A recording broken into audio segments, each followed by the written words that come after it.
I wanted to put this, our new year, just 2019, up here on the board, and just do the gematria on it. I don't know if you have. I do this every year. I have for so many years. I don't, you know, it's just become a habit, basically. It's just a habit, just out of curiosity. And so you have, if you do gematria on it, and the way I do gematria is I just try to reduce it to its lowest common denominator, lowest number. That's where I'm looking for the number 1 between 9.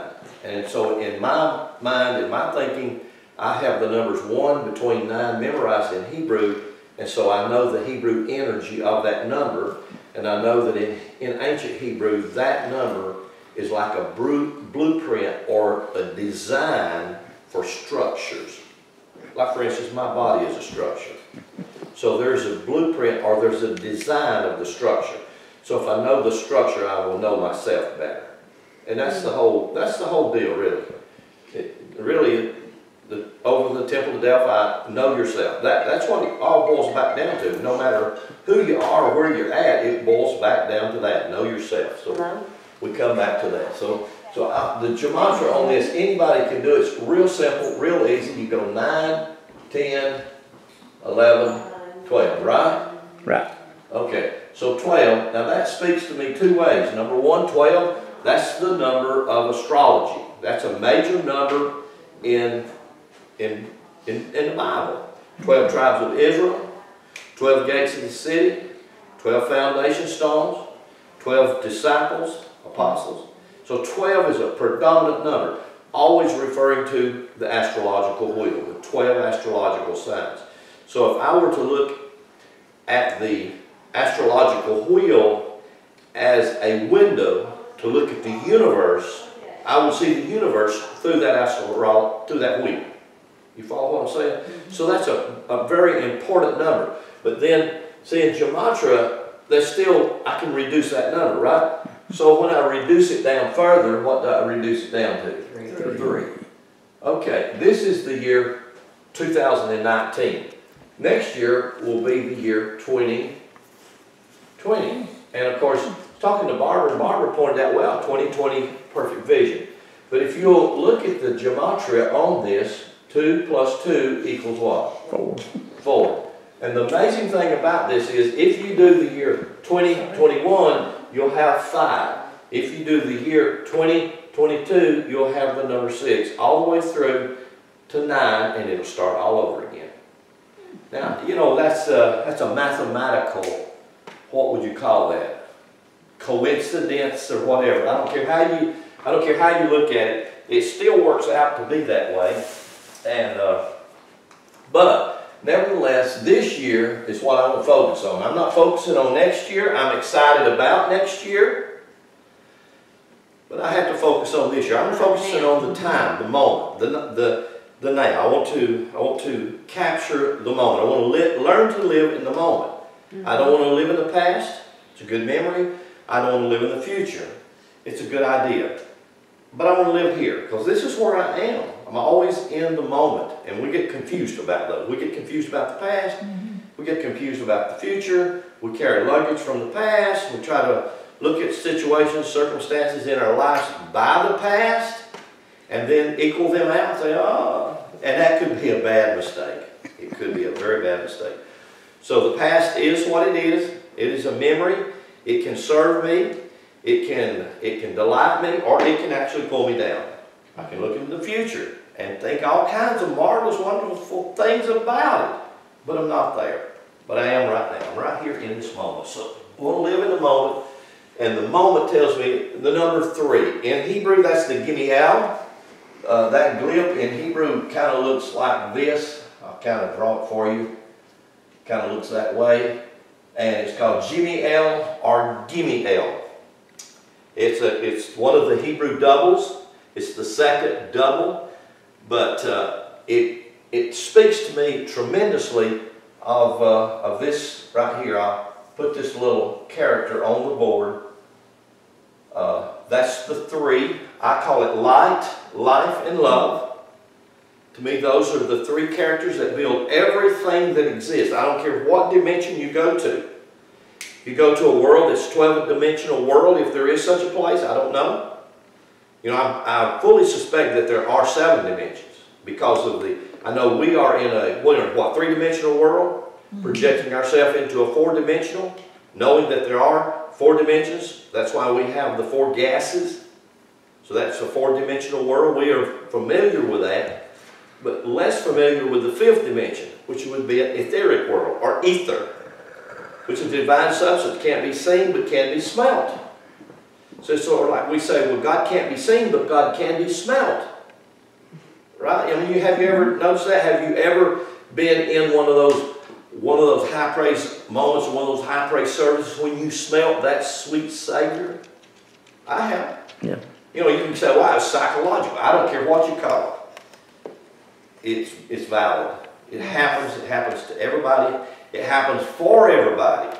And so I say that is a 5th dimension. That's ethereal. I think we teeter-totter back and forth into that. I think that we are moving into a time it's going to become normal. And so what I mean when I say normal, it's going to be something that we experience on a continued basis and not be thrown off by it. Just totally accept it and embrace it. It's not a time to go back and think, wow, it was this way.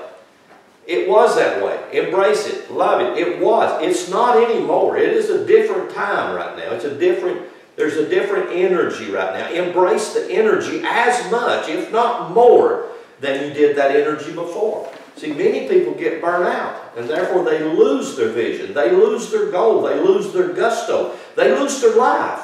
Well, it was not like it was. Well, hallelujah. It's better. It's just a matter of learning to embrace the moment. So this year, the Gimme L, the light, life, and love comes back to the Trinity of everything. Everything's built on this Trinity of light, life, and love. And I would look at this, for me, I would look at it like as light or the source of all that desires to be manifest. So what does it do? It's called the Hebrew glyph, aleph, or number 1. That would be this first light. Okay? And then I would say because light seeks to manifest, the only way it can is to split itself, or to double itself, or to break itself off and mirror itself. That's called the Beth, number 2. And that word in Hebrew, Beth, or Va'ith, or Ba'ith, either way you would say it, start with a B or a V. Number 2, it always means container. And it's that always contains the uncontained. Let you think about that. What do you mean, Brother Lynn? Well, the uncontained is the aleph, the number 1. The number 1 is not God, but it's the only thing that we can use to try to explain what God is, because you can't explain God. Because God is all, and God is in all. No matter how you see it, no matter how you try to cut it, that is the truth. That's the fact. God is all. So that means God is Saturn, God is Mars, God is the moon, God is the sun, God is the plants, God is the trees. I remember I had a customer that, gosh, years and years ago, she was a beautiful Seventh-day Adventist lady from Haiti. Precious, precious lady. Her husband just died this past winter, and they have been really close to me because when they first met me, I was so radically different to them. They didn't know what to do with me, but they just loved me because I told her, I said, oh, you know, the Sabbath is the Shabbat. I said, actually it means peace and freedom. Oh, Brother Lynn, you think that tree is God? And I said, what else could it be? So anyway, her husband, he passed, moved on, and they're just beautiful people. But they're Seventh-day Adventists, so they're stuck in a religious box, which we all are. We still are affected by many of the ideologies that we had, and we don't realize it. They bind us, they hold us, and in many cases, they really don't serve us. And it's hard to shake those things off and move on to be all that we are supposed to be. So we're in a different day, but people aren't different. People are still the same. People are gathered. They like to socialize. They want to come together. So this splits off to make that. That's the second letter. So you got 1, 2. That's the Beth, or Ba'it. And then this begins to house that. So you have the 3. This becomes male. This becomes female. And the only way male and female can have, and now I'm not talking about a man and woman. See, this is so difficult. I was talking to Tony, the boy that worked for me, that runs my shop now. He's taking it over.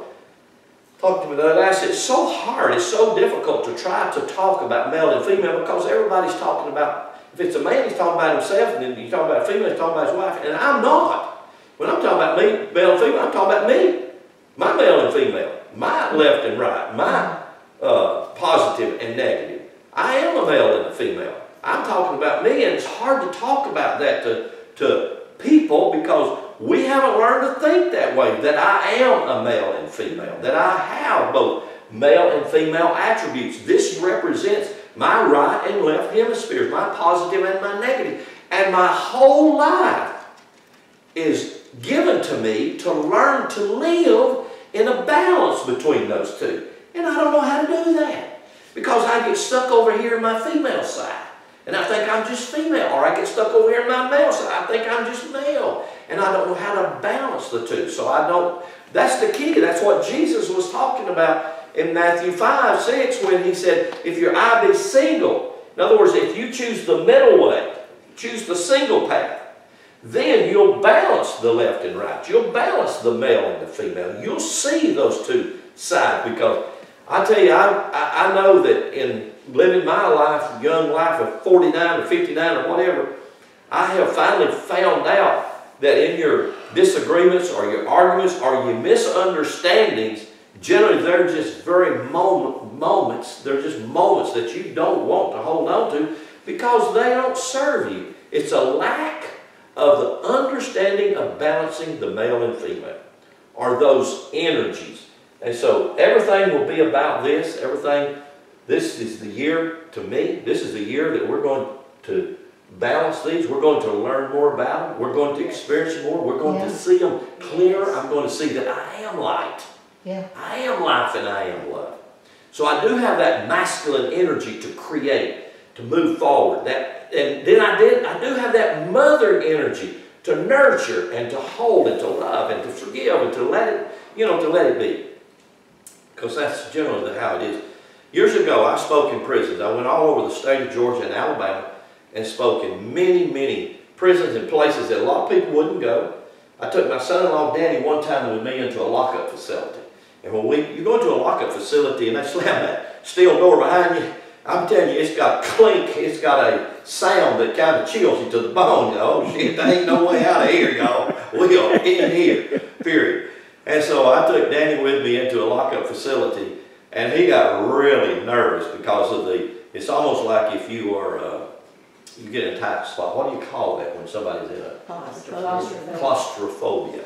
It's almost like claustrophobia with all of these so-called prisons. I found it to be a place of peace, and I found it to be a place of love because these guys had gotten caught at things I did.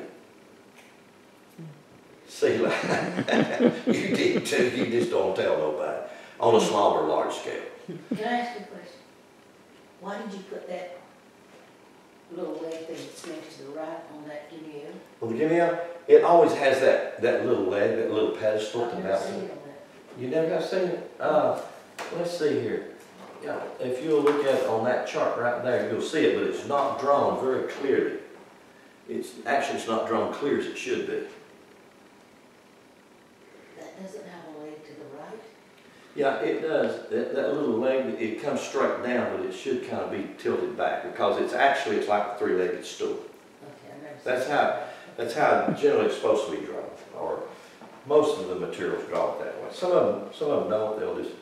They'll just kind of come straight down with it. But either way, is that okay? Yeah. Yeah. So this year we're moving into this 3, light, life, and love, and I feel that it's going to be probably the best phenomenal year we've ever had for us, for me. And I want to talk about something, a passage. If you do have a Bible and you want to go to the book of Job, I'll show you a passage of scripture here in Job chapter 2. I did an exegesis on the book of Job, spent a whole year, actually I spent one whole year on a Wednesday night, what we call a Wednesday night Bible study, and I did the book of Job and broke it down from the Hebrew and from my perspective and my understanding of what the book of Job was about, come to find out, the book of Job is not about what most people think the book of Job is about. The book of Job is about three characters. There's the number 3 again. 1, 2, 3. It's about these three characters, and these three characters are listed actually right here in Job chapter 2, verse 11. It says, "Now when Job's 3 friends heard of all this evil that was come upon him, they came every one from his own place, Eliphaz the Temanite, Bildad the Shuhite, and Zophar the Naamathite." So the rest of the book of Job, or at least 2/3 of the book of Job, is a conversation from these three guys to Job as to what they think Job should do in his situation. Now these three guys, it's amazing. I've done a lot of research on different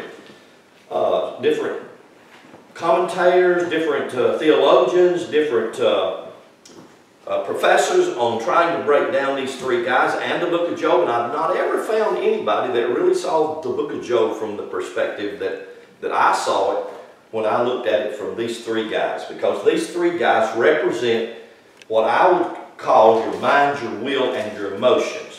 Your mind, your will, and your emotions. Your mind, your will, and your emotions. And so these three guys, when they come at it with their nationality, because if you notice it gives all three of them a different nationality. They all come from a different place. Like Eliphaz, he was a Temanite, whatever that was. Bildad, he was a Shuhite, and Zophar was a Naamathite. And so when I did this teaching, I was focusing on these three guys and the fact that the last chapter of the book of Job, if you'll look at it real quickly with me, most people never see this. I mean, you figure you're special. Tonight you're going to see something that very few people ever in Christianity saw. Most people never see it, and it's amazing to me that especially theologians and scholars who are supposed to know how to exegete a book don't ever find this particular simple truth. But it's here in plain sight, right in front of your nose. Chapter 42.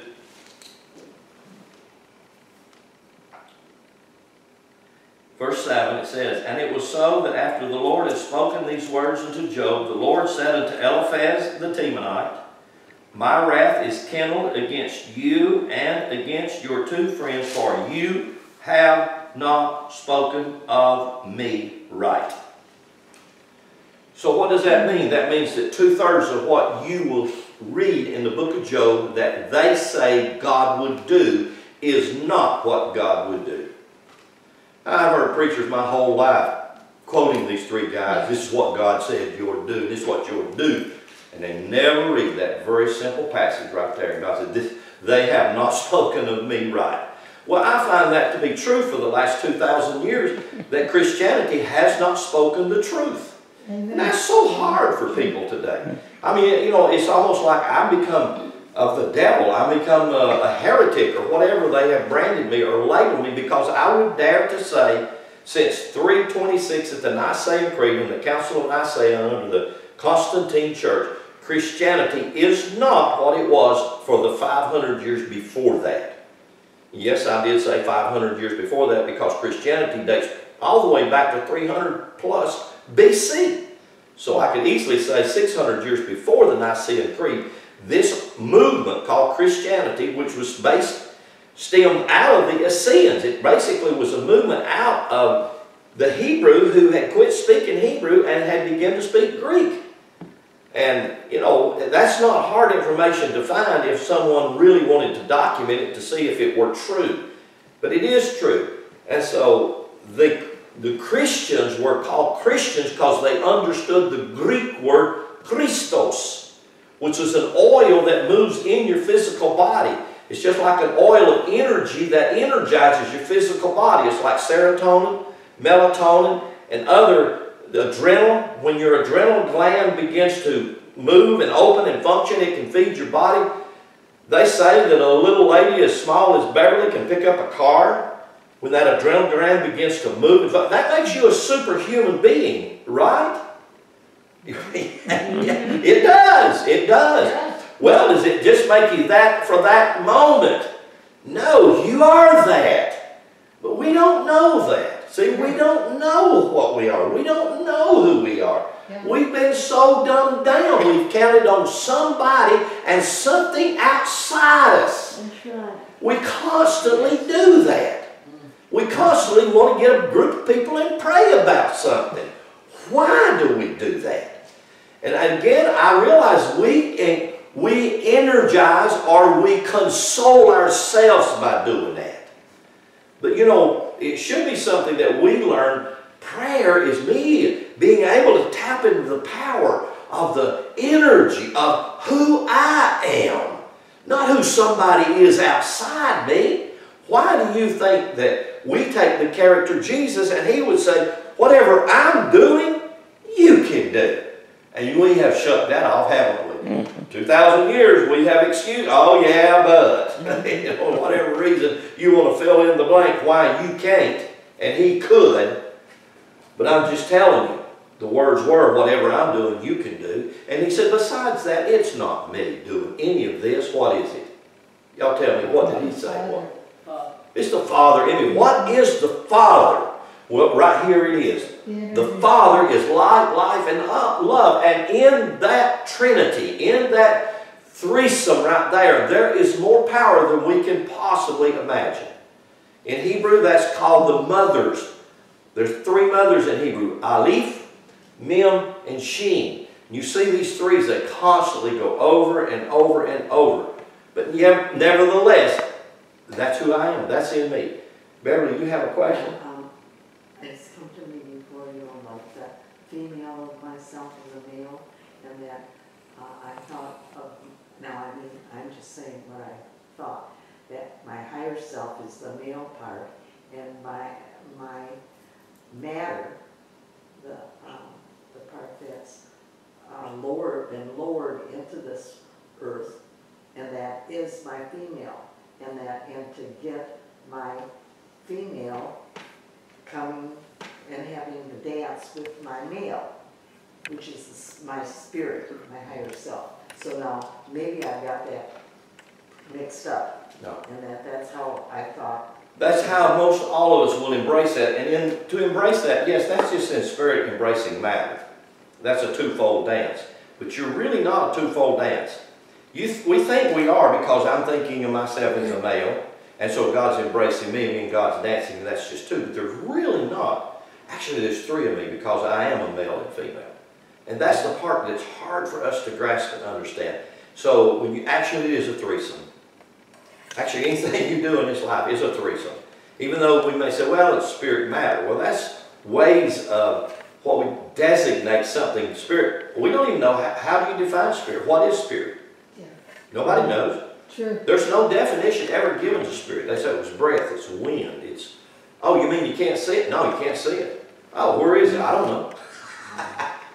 Because, see, spirit is another way of saying nothing. It's no thing. It's, but we say breath.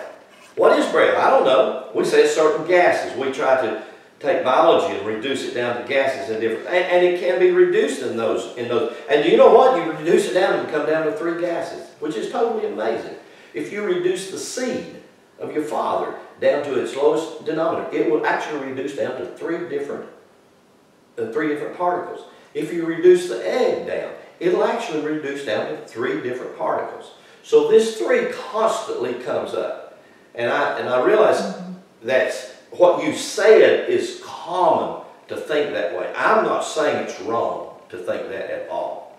That my spirit and my physical are being danced together as one. But if you bring another into the mix, like for instance, you're just looking at yourself as a female. You don't see any male attributes about yourself. But if you looked at your right hand and said it's masculine, your left hand you said it's feminine, then if you helped yourself and then begin to love yourself, you're loving yourself with your male and your female. Because that is your male and your female. Because your whole body, if you opened it up and split it down the middle, it's split into 2 parts. From your right hemisphere to your left hemisphere of your brain. So learning to embrace the wholeness of my being, to love me, period, male and female. We have never been taught that. That's right. We don't even hardly know how to think that. That's right. That's a different concept. So I'm saying we're moving into a year where this concept is going to become a normal way of thinking, that I can begin to see myself. And what I feel and what I project, prophesy, here we go, I prophesy, that this will bring a freedom to mankind to be individual and be unique without judgment. Amen. What do I mean by that? I mean we quit learning to judge the way Christianity taught us to. Because we have been inundated with Christian judgment for 1,700 years. They taught us, number one, that the Father God was sitting on a throne with a piece of pencil, and He's watching you and taking a list, judging you. Yeah. And everything you do or don't do, He's taking the list, and He's going to make sure that you are held accountable to that. We've been taught these lies, and we kind of innately believe them, but we want to get rid of them, right? That's not God. That's not light, life, and love. That's not what energy essence is about. It's not about judging you, period. So, well, I did this wrong thing. In whose eyes? It's wrong in a certain group of people's eyes, and in a certain other group of people's eyes, it was right. It was the right thing to do. So where do we get the difference between right and wrong in judgment? You see, because if we all would come back to learn the astrological wheel and Aries and Libra, they are balancing beings. And it's balance that will help me to walk. It's balance that will help me to live. I am not saying that there's things that I should not do. There are. I'm not saying that there are things that I should do. There are. I'm saying that if I can learn to look at my life in a mirror of balance and realize this didn't serve me that well. Did I learn from that experience? If it was what we call bad, evil. I want to try to get into evil or Ra and Tov. I want to try to get into that if I can tonight. Because this is where it comes to, and this is the Hebrew Ra, and this is the Hebrew Tov, T-O-V. I just simplified, Ra and Tov. I want to get into that because we have been taught from the King James translation of the Bible, this is evil and this is good. When actually that's not what it meant. This was the right and this was the left. It was referring to balance. Again, it comes to the place of balancing things.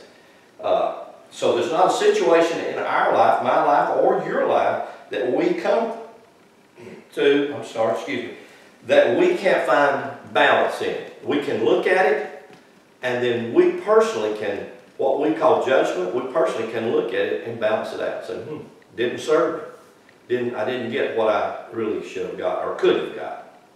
Do you understand that? Is that? Okay. All right, well, let me read this on again. Verse 7, Job chapter 42, verse 7. And it was so that after the Lord had spoken these words unto Job, the Lord said unto Eliphaz the Temanite, my wrath is kindled against you, and against your two friends. You have not spoken of me the thing that is right, as my servant Job hath. Now, again, I would go back, and like I told you, I spent an entire year of doing an exegesis on this book, and so I have certain markings in this book, especially chapters 30, 32, where actually Job began to speak, and Job's friend Eliphaz began to speak, which begins to add clarity to this. So I would say this is not anything that his three friends said that was not information that could be assimilated. And maybe from it see a place where we can get balance. But I want you to come back to chapter 2, where I read about Job's three friends and their names, because I'm not doing that. That's a whole, goodness, that'd take a whole year to do that, the whole book. But anyway, verse 10. Look at verse 10. I want you to see this right here. But he said unto her, you speak as one of the foolish women speaks. What shall we receive? You see that word receive? That's the Hebrew word cabal. Cabal. Now there is an organization today, and I'm not really familiar with it. I was kind of hoping Phil would be here tonight. I know he'll be tomorrow. And I wanted him to give me what little bit of information he has about cabal. Because my understanding of cabal today is a group of people that they are saying are Illuminati, extremely rich people are trying to control the world and destroy everybody so they can control the masses of the population. I don't know. I'd like to know, but they're taking a precious word. I know they're taking a precious word, cabal. That's a Hebrew word, cabal, and they're perverting it, which is, I don't know if that is a trick or if that is on purpose, to take a precious word and pervert it. The Catholic Church is good about doing that. Take precious words and pervert them. Anyway, this word cabal from Hebrew actually means to receive, to be a receiver. And the idea behind this word is that my body is designed like an antenna. And therefore, as an antenna, my body is constantly reaching out its tentacles or its antennas to find a signal. And of course, that signal is the signal of the universe. That signal is the signal of God. That signal is the voice of God that's speaking to me constantly if I have an ear tuned to hear it. Wow. That's why I want to put such an emphasis on astrology. We have been dumbed down on astrology. I have been. Yeah. And we have been on purpose. I think it's a purpose from the church so that they can control us. But now, that word cabal, and I want you to see the importance of this. If I'm saying the word cabal is that it's an antenna that's designed to pick up a signal that's beyond itself. And of course, I'm saying that signal is the energy of God, the vibrations of God that's constantly coming to me, and it's coming to me from any and all directions. I hope you'll see that here in just a little bit. Coming to me from everywhere, from any and all directions. And every direction it comes to me, it comes at a different vibration, a different sound, a different word. It's up to me to decipher them words. Notice what it says, that we shall receive good, that's the Hebrew word, good, tov, translated tov. If we would stick to the Hebrew word tov as right or left, okay, then it's the good at the hand of God shall we not receive evil, ra. Now, what did he say come from the hand of God? It's right there in that verse. He said good and evil. So, does that mean that the good things that happen to you and the bad things that happen to you both come from God? Yeah. Absolutely. It's just a bad choice of those words. If I could understand that God is just constantly giving me choices, that's all. Constantly sets choices before me. It's not that this choice to the right is going to serve me more than this choice to the left. This choice to the left may serve me more than this choice to the right. And it may be a hell of a journey. I may even would call it evil or bad. But I may gain so much knowledge and wisdom and understanding from that bumpy ride that it would blow my mind.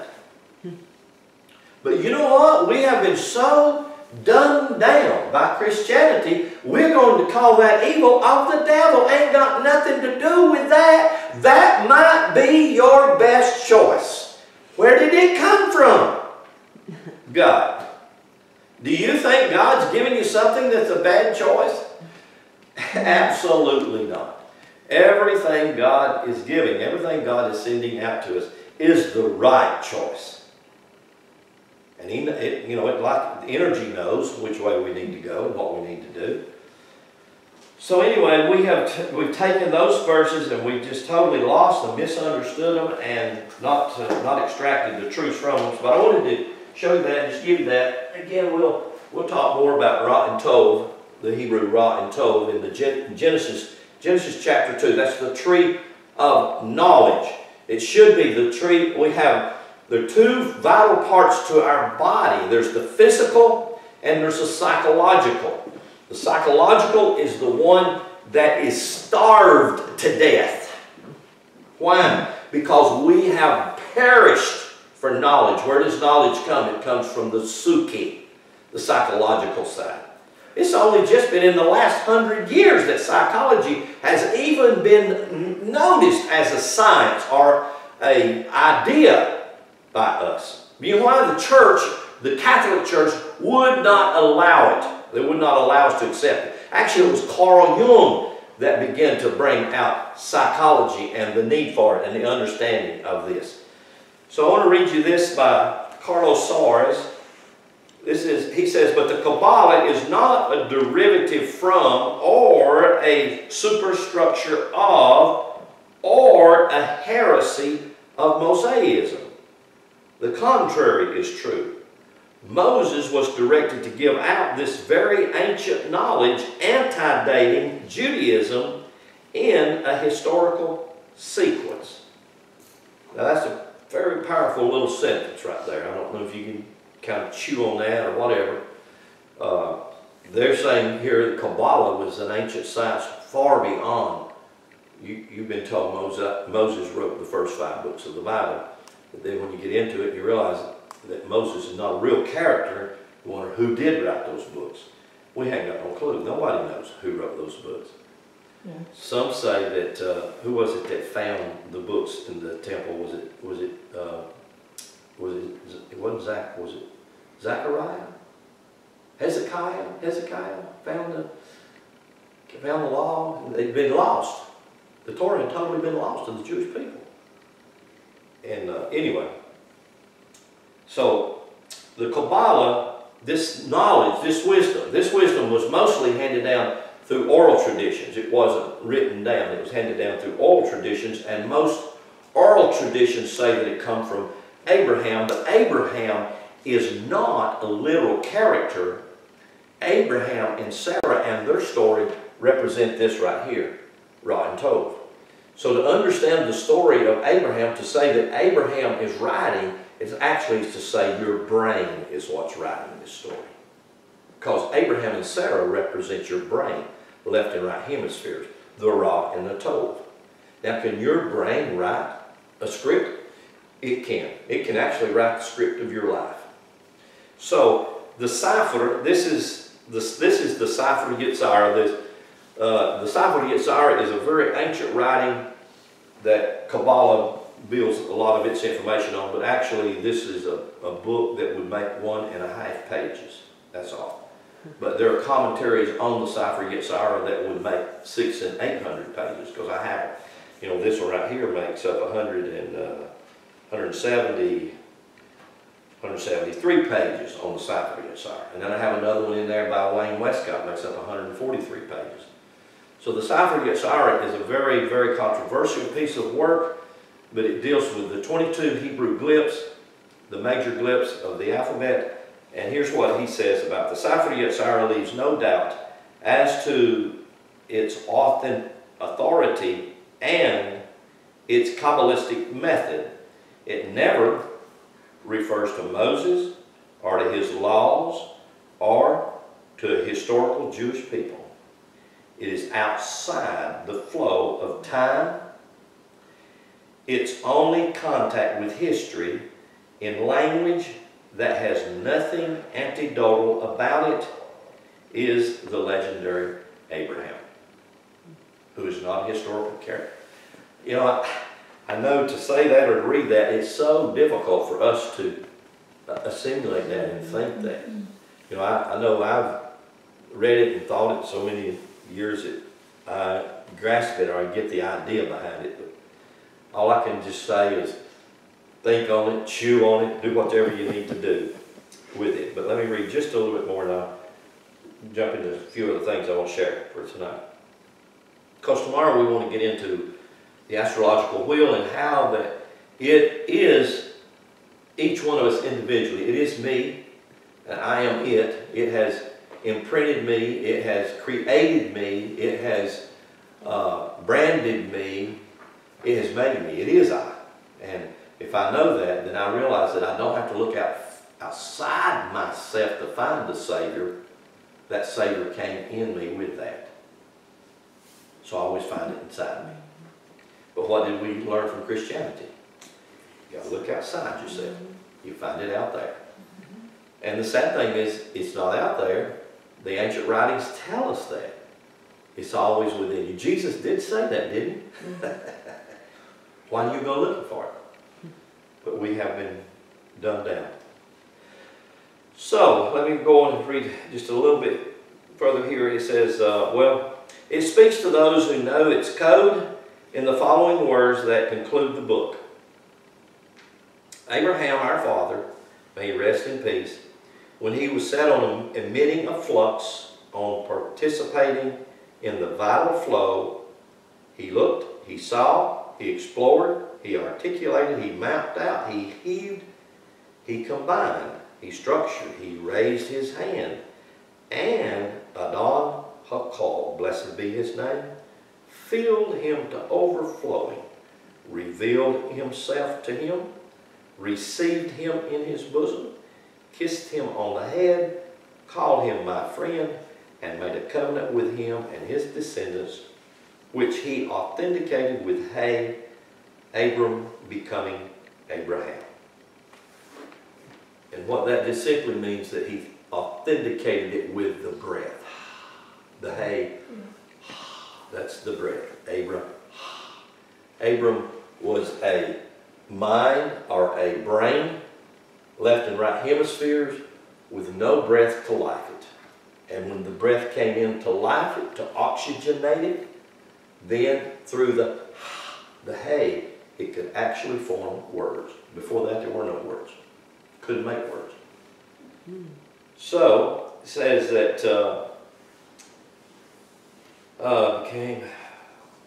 he authenticated with hay, Abram becoming Abraham. He meted out justice to him, gave him an exact measure. He concluded with him a covenant between the 10 toes, and it is the covenant of circumcision, and between the 10 fingers of the hand, and it is the covenant of the tongue. And attached to his tongue 22 Otiyah, and revealed Yasodin, that's the foundation. And he soaked them in water, he singed them by fire, he shook them by blowing, and he consumed them by the 7 and guided them by the 12. Wow. He said, what in the world was that all? Well, for me, that speaks a lot of volumes of things. And let me just share you some of the volumes of things that would speak to me. By that, I will just do this. I want to show you my stick man. 1, 2, 3, 4, 5, 6, 7. This is my stick man. This is his arms and his feet. Okay, and this is the same thing as this character right here. This was 1, 2, 3, 4, 5, 6, 7.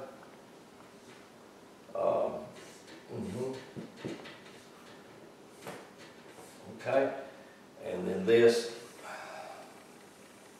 Now all 3 of these are the exact same thing.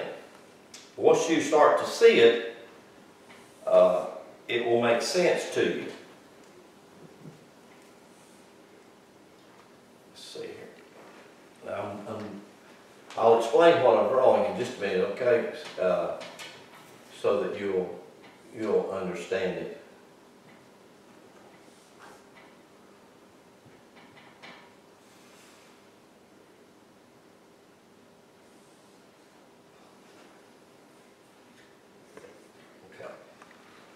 Again, like I said, I'm going to explain that to you. All of this is the same. Every bit of that I put on the board, this, and this, is all the same thing.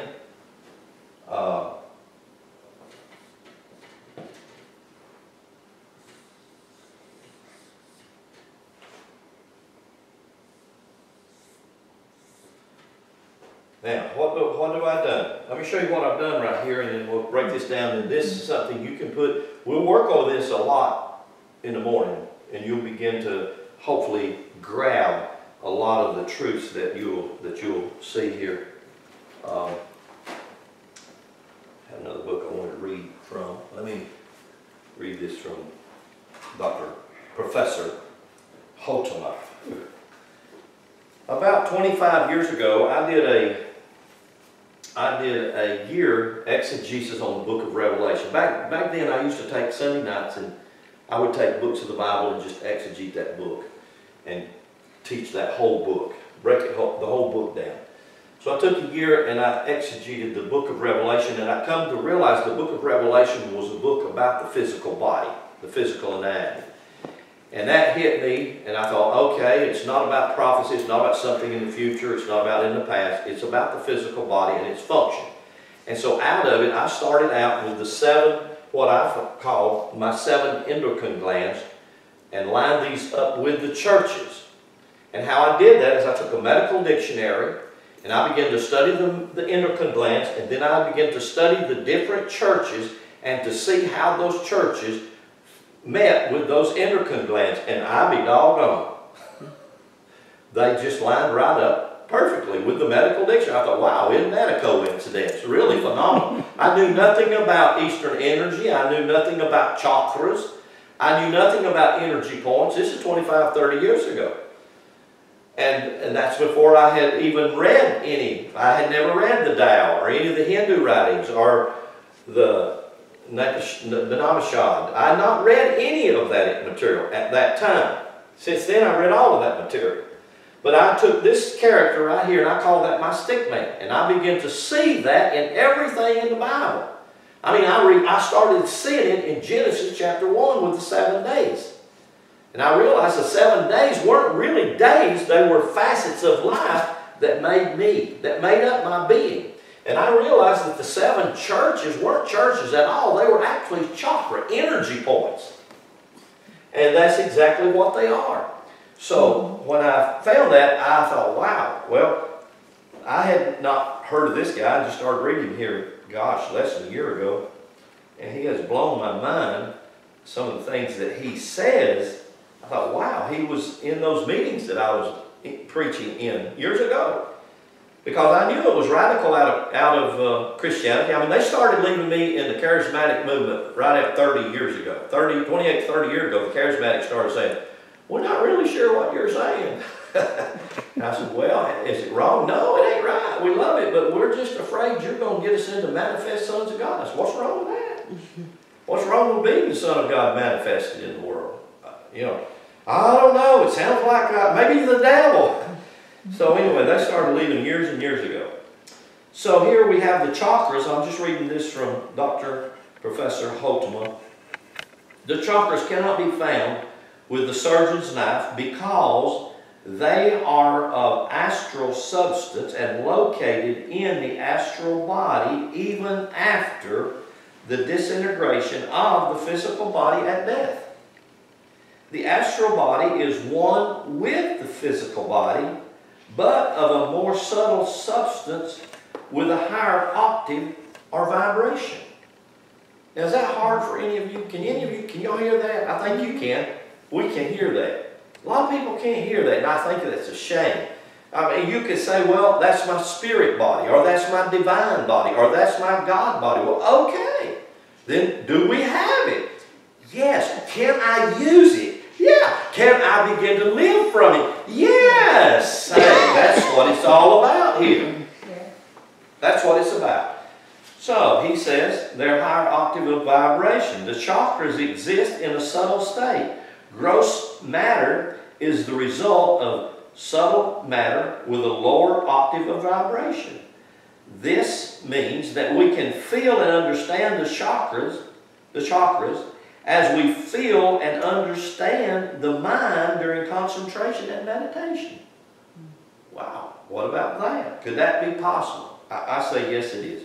No surgeon can find the mind in the physical body. Do you all know that? Sure. They don't know where it's at.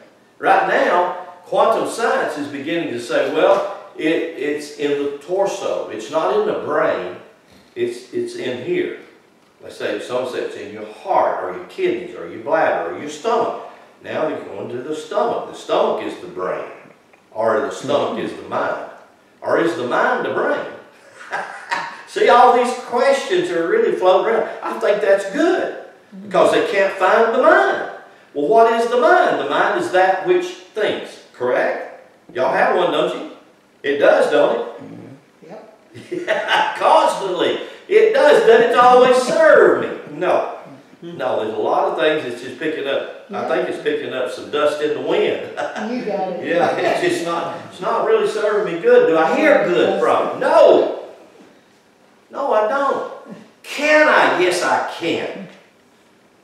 How? Well, it goes back to Kabbalah.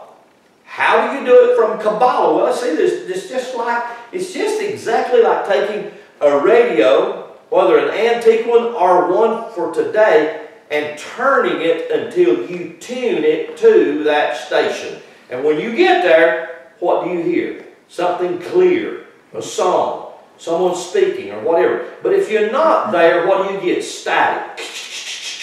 Well, that's exactly what tov means. That's what that word translated good means. It means static.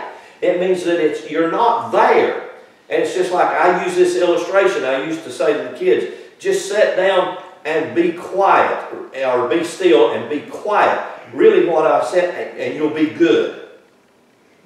Oh, really? That's how and that's the same thing with this word tov. Be quiet, be still, be good. So how do I equate being good? By being quiet, being still, shut up, don't say nothing. Don't create no friction. Because friction gets over here into raw energy, movement. That's what raw is all about. It's movement, it's energy. Ra is here, the movement to move this, to energize this. Well, if Ra energizes a thought that's not serving you, will that thought then come back and curse you? Yeah. Well, that happens to us a lot. How? From thinking, just thinking. So he said you can't find the mind, but is the mind in the body?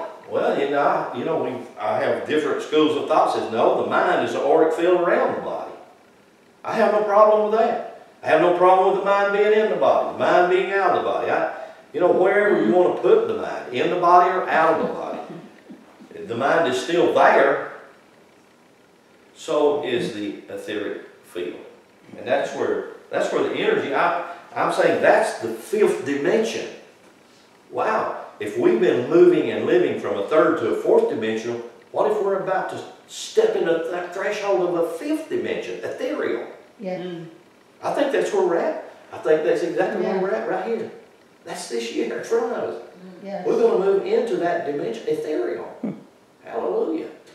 That's my sense. That's where I sense it's going. Man's body, now I want you to hear this. Man's body is sealed with 7 seals. Here's your 7 seals in the book of Revelation. Here's your 7 endocrine glands. These are 7 energy points. And I am sad to say that for me, many of these, if not most of these, are sealed. I haven't been able to open them up. I'm working on opening them up where I get my energy flowing from my gonads to my brain.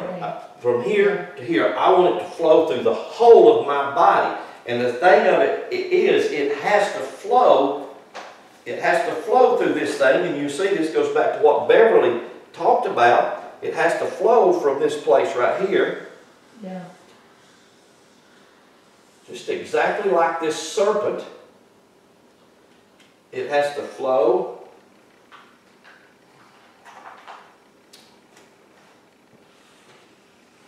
like the serpent, the caduceus. That's what the caduceus is. Yeah. And what I want you to see, and I want you to pay attention to this very, very closely, is that there's always the pole, the right and left, as they interchange. There's always 1, 2, 3. There's always the left and right and the center.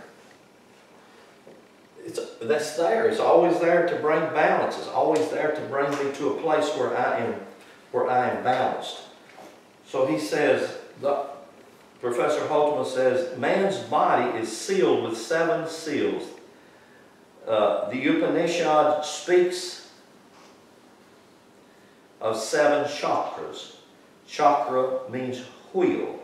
The 7 chakras are 7 nerve ganglia bringing the 2 chains of the vagus nerve system. That's exactly what I just draw right here with the caduceus.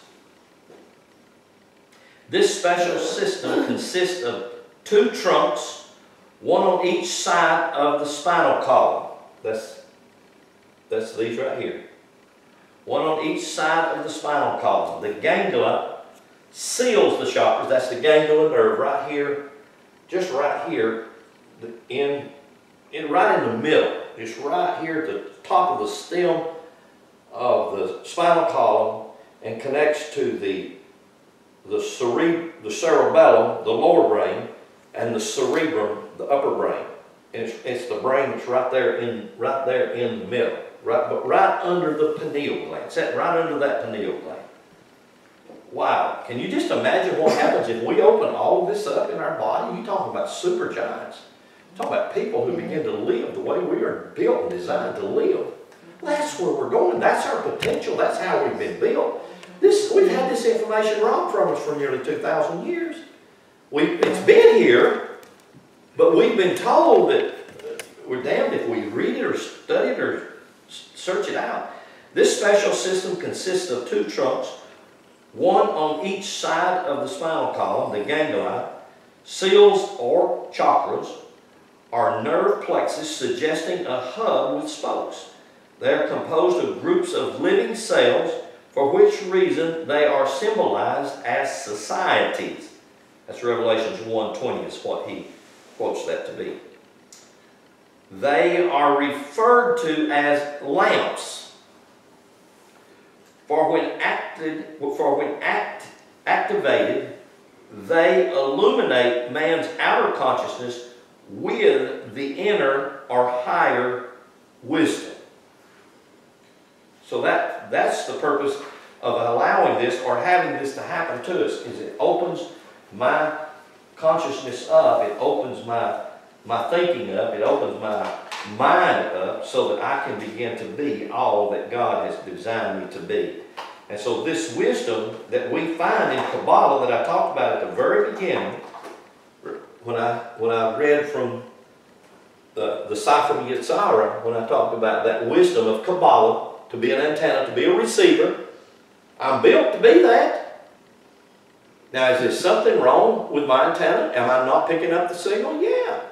That's easy. How do I learn to do that? Well, I think one thing that we have to do to learn to do that, decalcify the pineal gland, I think that part of that is done through meditation, and part of that meditation needs to be looking into the sun in the wee morning hours as it rises.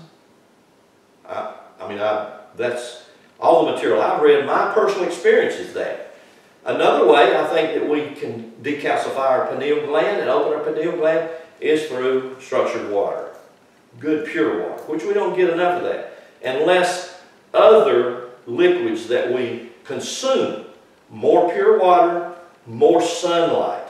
And those are not hard things, those are not impossible things, but do you know what we do? We make them hard and impossible, don't we? We find so many reasons why I can't do this. Well, you know what? You can go ahead and stay the way you are. And that's okay. There's nothing wrong with that. So let me just kind of close this or quit or unhook right here. We'll pick up here in the morning. I'm going to close this with Romans chapter 4, talking about Abraham. Now, if you decide to read any of Professor Hilton Halteman's books, that's what this book is, Awaken the World Within.